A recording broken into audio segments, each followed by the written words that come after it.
साहब सूरत हाल तो हमारे सामने आ चुकी। अब यूरोपीय यूनियन ज़ाहिर है उतना दमखम तो इतना है नहीं कि अमेरिका के सामने खड़े हो सकें। फिलहाल तो यूक्रेन का सपोर्ट किया जा रहा है मुख्तलिफ ममालिक की तरफ से, स्टेटमेंट्स भी हम ट्विटर एक्स के जरिए देख रहे हैं, लेकिन फिर भी होगा वही जो सुपर पावर चाहेगा। देखिए, हमने दो माहिरीन से बात की है, एजाज चौई साहब से बात की है, वो साबिक फॉरेन सेक्रेटरी हैं, फिर हमने उसके बाद मलिया साहब से बात की है। अच्छा, दोनों का ये मौक़िफ़ है कि जी अमेरिका से इस वक्त यूरोप नहीं लड़ सकता और ज़ेलेंस्की को अमेरिका के आगे सरेंडर करना पड़ेगा। एजाज चौई साहब का तो ख्याल था कि अमेरिका अब यूक्रेन में रजीम चेंज की तरफ चला जाएगा और डीप स्टेट वाली वो बात है कि वहाँ ज़ेलेंस्की के लिए यूक्रेन में ज़मीन तंग कर दी जाएगी अमेरिका की जानिब से। लेकिन ज़ेलेंस्की लंदन पहुँचे हैं, यूरोप के सरबराहान ने अब तक उनके साथ इजहार यकजहती किया है। अब वो मलिया लोधी साहबा का ये जवाब बिल्कुल ठीक है कि किस हद तक इजहार यकजहती, ज़ुबानी इजहार यकजहती या अमली इजहार यकजहती। क्या यूरोप इस लड़ाई में अपना फौजी भेजने को तैयार है? क्या यूरोप इस लड़ाई में अपने जंगी जहाज भेजने को तैयार है? क्या यूरोप इस लड़ाई में अपनी टेक्नोलॉजी देने को तैयार है? क्या यूरोप इस लड़ाई को यूरोप अपनी लड़ाई समझने को तैयार है कि अगर अमेरिका ये लड़ाई नहीं भी लड़ा तो यूरोप ने इसको अपनी लड़ाई समझकर लड़ना है? या यूरोप ये समझेगा कि अगर अमेरिका ने यूक्रेन को डंप कर दिया है तो हम भी रस्मी सी बात करके डंप कर दें? लेकिन अमेरिका यूक्रेन और रूस से बहुत दूर है। यूरोप यूक्रेन और रूस के बॉर्डर पे बैठा है, मतलब पोलैंड के साथ। अगर आज पुतिन यूक्रेन से जीतता है तो सब बात कर रहे हैं कि उसका अगला स्टेप पोलैंड हो सकता है। वो यूरोप के बॉर्डर पे पहुंच जाएगा और बीच में यूक्रेन जो बफर जोन है वो ख़त्म हो जाएगा। क्या अगर ज़ेलेंस्की यूरोप से भी नाउमीद हो गए, वो अमेरिका से नाउमीद हो गए हैं, तो क्या वो सीधे पुतिन के आगे नहीं सरेंडर करेंगे या वो ट्रंप वापस वाइट हाउस जाके सरेंडर करेंगे? तो ये बहुत से सवालात हैं जो कल की जो यूरोप की सरबराही इजलास है, पहले सुबह बरतानवी वज़ीर आज़म से ज़ेलेंस्की की मुलाकात है, फिर यूरोप सरबराही इजलास है। मेरे ख्याल में जो ओवल में हुआ है कल उसका फाइनल फैसला हो जाएगा। अगर तो यूरोप खुलकर यूक्रेन के साथ खड़ा हो गया और उसने अमेरिका को कहा कि आप गलत बात कर रहे हैं, अमेरिका की मजम्मत हो गई, जिसकी हमारे किसी तज्जिया निगार को उम्मीद नहीं है कि वो उनके मुताबिक यूरोप में इतना दम ही नहीं है कि वो उनके मुताबिक फ्रांसीसी सदर भी ट्रंप को खुश कर रहे थे, बरतानवी वज़ीर आज़म भी उनके बगल बच्चे बन के बैठे हुए थे। सिर्फ ज़ेलेंस्की ने हिम्मत दिखाई है और उसकी कीमत अब सब कह रहे हैं ज़ेलेंस्की को अदा करनी पड़ेगी।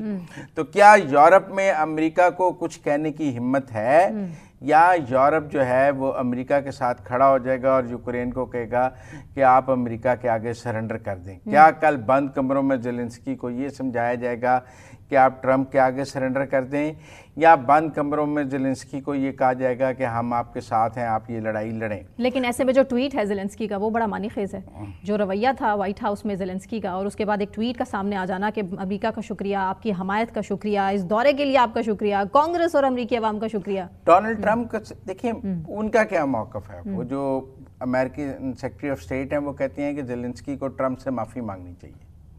उसने ट्रंप से माफ़ी तो नहीं मांगी, फॉक्स न्यूज़ के इंटरव्यू में भी ट्रंप से माफ़ी नहीं मांगी। सबका ये मौक़िफ़ था कि जो उसने किया है, अमेरिकी इंतज़ामिया का मौक़िफ़ है कि वो ट्रंप से माफ़ी मांगे।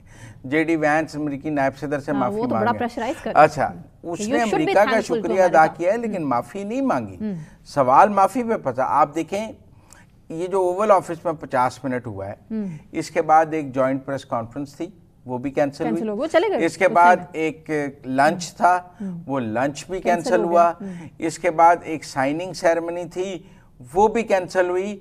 और ये भी कहा जा रहा है कि उसके बाद ज़ेलेंस्की एक कमरे में बैठे रहे और फिर अमेरिकी ओहदेदारों ने आके उनको कहा कि अब आपसे कोई नहीं मिलेगा, आप चले जाएं। बड़ा हार्ड स्टैंड। अच्छा, देखिए ना, वो एक बंद कमरे में, वो एक कमरे में व्हाइट हाउस में बैठ गए और वहाँ उनको कोई मिलने नहीं आया। अगली कोई, वो तो नहीं वहाँ से जाना चाहते थे, वो तो डील साइन भी करना चाहते थे लेकिन सिक्योरिटी गारंटीज के साथ। लेकिन मेरे ख्याल में कि चूंकि उन्होंने माफ़ी नहीं मांगी और जो मलिया कह रही थी और जो एजाज चौई साहब कह रहे थे कि ये ईगोज़ का भी खेल है। अब ट्रंप और जेडी वैंस की ईगो भी बीच में आ गई है। मेरे ख्याल में ज़ेलेंस्की की तो इतनी ईगो नहीं है। व्हाइट हाउस में इससे पहले कभी किसी ने ऐसा किया नहीं कि इस तरह से मैं आपको एक बात बताऊं, तकरार हुई हो, बहस मुबाहिसा हुआ हो और बाकायदा तौर पर ट्रंप को बार बार कहना पड़ा हो कि भाई now keep quiet and listen to us, कि आपको थैंकफुल होना चाहिए हमारा। ہمارا عسکری سامان ہے، سازو سامان ہے، آپ تو 2 ہفتے میں جنگ جو ہے وہ ختم ہو جاتی ہے اگر ہم سپورٹ نہ کرتے. جب ہیڈز آف دی اسٹیٹ ملتے ہیں تو ایسے ایک دوسرے سے بات نہیں کرتے، ایسی سر ان کے شوز میں اتر کے دیکھا کی جاتی ہیں میڈیا کے زیلنسکی سامنے. کو اگر سپورٹ ہے تو اس لیے کہ بھئی ان کے شوز میں اتر کے دیکھا جائے تو وہ جس ملک سے آئے ہیں وہاں کی حالت زار، وہاں پہ جنگ کی وجہ سے کتنا نقصان ہو گیا، لوگ وہاں پر کتنے مشکل سے جانے گوا رہے ہیں. امریکہ کی جنگ لڑے تھے نا، دیکھیں 2014 اور ایسے میں ان سے کہنا کہ بھئی آپ تھینکفل ہو. 2014 میں یوکرین کو یہ گارنٹی دی گئی تھی کہ آپ اپنے ایٹمی اثاثے دے دیں تو امریکہ اور یورپ آپ کی حفاظت کرے گا. دیکھیں یوکرین جو جنگ لڑ رہا ہے وہ امریکہ اور یورپ کی جنگ لڑ رہا ہے. اگر آج امریکہ نے، دیکھیں ملیہ نے کہا کہ امریکہ نے اپنی پالیسی بدلی ہے، یوکرین نے تو اپنی پالیسی نہیں بدلی ہے.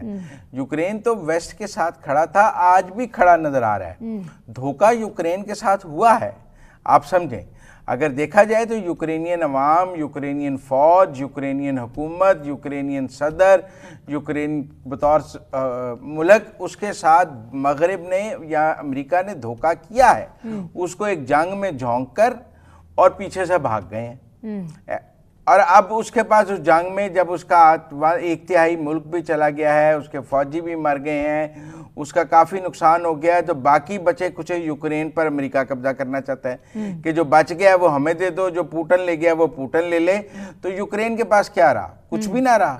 تو اس لیے اب یہ دیکھنا پڑے گا کہ دیکھیں اس کے بعد کیا دنیا میں کوئی امریکہ پر اعتبار کرے گا، یہ بھی ایک سوال ہے. کیا کوئی یورپ پہ اعتبار کرے گا، یہ بھی ایک سوال ہے. ان کی انٹرنیشنل کریڈیبلٹی پر بہت سوال ہو جائے گا. اور ایک نئے ورلڈ آرڈر میں، اور اتنے سارے ممالک کی دشمنی تو نہیں ہے، آپ ناراضگی کہہ لیں، اعتبار ختم ہو جائے گا. فائنانشل ڈیلز کے اوپر ایک سوال ہوگا کہ یہ کرنی چاہیے یا نہیں کرنی چاہیے. جو اعزاز چوئی صاحب نے کہا ہے نا کہ دنیا کے تمام ممالک یہ 2-3 سال آرام سے گزارنا چاہیں گے، اور ان کا خیال ہوگا کہ دیکھیں نا اگر ٹرمپ یہ جنگ بند نہیں کرا سکتے اور یہ 3 سال چلتی رہتی ہے تو ٹرمپ کی ناکامی ہوگی. اگر یورپ اس جنگ کو فنڈ کر دیتا ہے، اگر غزہ والی ڈیل بھی نہیں ہوتی تو وہ ٹرمپ کی ناکامی ہوگی. تو اس طرح اگر یورپ اور امریکہ کے درمیان فاصلے بڑھتے ہیں تو یہ ٹرمپ کی ناکامی ہوگی.